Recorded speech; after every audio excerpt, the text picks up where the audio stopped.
Alright? Ano po ba mga warranties, Kuya Mark, na dapat nakasaad po doon sa deed of sale na tinatawag? Ang warranties, for example, guarantee, ang representation ng seller, kailangan, number one, he is the absolute owner of the property.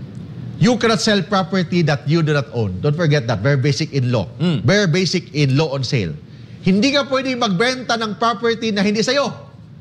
So, paano mo bilhin ang property?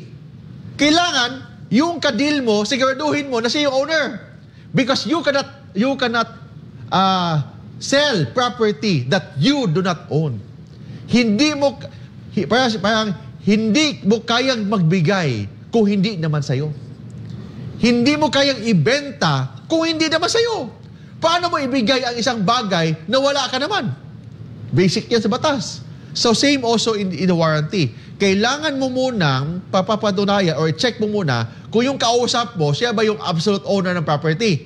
Kasi kung hindi, wala kayong dapat pag-usapan, umalis ka na dyan, scam yan. Kung broker, Kuya Mark?